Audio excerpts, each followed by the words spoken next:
தமிழக அரசு காவல்துறையை மிக தவறாக பயன்படுத்தி அடக்குமுறையை கையாள்வதாக மதிமுக பொதுச் செயலாளர் வைகோ குற்றம் சாட்டியுள்ளார்.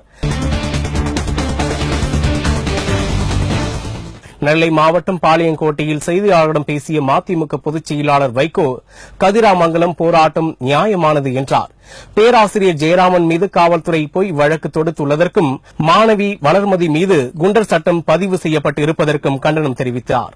ஒரு கல்லூரி மாணவி மீது குண்டர் சட்டத்தை போட்டிருக்கிறீர்கள். வளர்மதி என்கிற கல்லூரி மாணவி என்ன குற்றம் செய்தார்? ஹைட்ரோ கார்பன் திட்டத்தை எதிர்த்து பிரச்சாரம் செய்யக்கூடாதா? எங்க தலையில கொள்ளி வைக்க வருவான் மத்திய சர்க்காரு, நீங்க அந்த கொள்ளியை தூக்கிட்டு வருவீங்க தமிழ்நாடு சர்க்காரு, நாங்க எதிர்க்க கூடாதா? இது தமிழ்நாடு வரலாற்றே இல்லாதது. துண்டு பிரசுரம் கொடுத்ததுக்கு குண்டர் சட்டத்தை போட்டு அவர்களுக்கு நக்சலைட் தொடர்பு இருக்கிறது என்று, அதாவது குற்றஞ்சாட்டி வழக்கு தொடுப்பது, பிறகு அதுக்கு காரணங்களை, பொய்யான காரணங்களை கற்பிப்பது. அதே போலத்தான் திவ்ய பாரதி மீது 2009 எடுத்த ஆவணப்படம் சட்டக்கல்லூரி மாணவியாக இருந்தபோது கைது செய்திருக்கிறீர்கள். ஜெயராமன் மீதும் குண்டர் சட்டத்துக்கு தயாரானீர்கள். அந்த கதிராமங்கலத்திலே பல்லாயிரக்கணக்கானவர்கள் வந்தபோது நாங்கள் எல்லோருமே எச்சரித்தோம். தமிழ்நாடு அரசு மிக தவறான பாதையிலே காவல்துறையை பயன்படுத்துகிறது. நீட் தேர்வுக்கு எதிராக திமுக சார்பில் நாளை நடைபெறவிருக்கும் மனித சங்கிலி போராட்டம் நியாயமானது என தெரிவித்த மதிமுக பொதுச் செயலாளர் வைகோ, நீட் விவகாரத்தில் மத்திய அமைச்சர் நிர்மலா சீதாராமனின் கருத்துக்கு கண்டனம் தெரிவித்தார். போராட்டம் நடத்துவது, கூட்டம் கூடுவது, மனித சங்கிலி நடத்துவது, ரோட்டை அமர்க்கிறார்கள், சாலை ஓரமாக நிற்கிறார்கள்.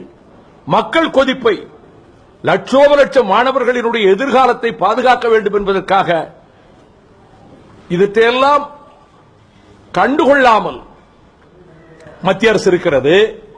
தமிழக அரசு நீட் பிரச்சனையில் முறையா செயல்பட்டது. அவங்க மசோதாவை நிறைவேற்றி அனுப்புனாங்க. இவரை போய் திரும்ப திரும்ப பிரதமரை சந்திக்கலாம், இவங்கள சந்திக்கலாம், கழுத்தை பிடிக்க முடியாது.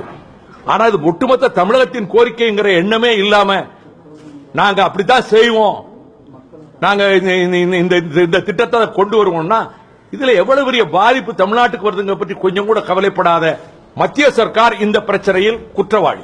பள்ளிகள் மற்றும் தனியார் நிறுவனங்களில் வந்தே மாதரம் பாடுவது கட்டாயமாக்க வேண்டுமென விதிக்கப்பட்டுள்ள தீர்ப்பு குறித்து கருத்து தெரிவித்துள்ள மதிமுக பொதுச் செயலாளர் வைகோ, தமிழ்தாய் வாழ்த்து, தேசிய கீதம் என பள்ளிகளில் ஏற்கும்போது வந்தே மாதரம் எதற்கு என கேள்வி எழுப்பினார்.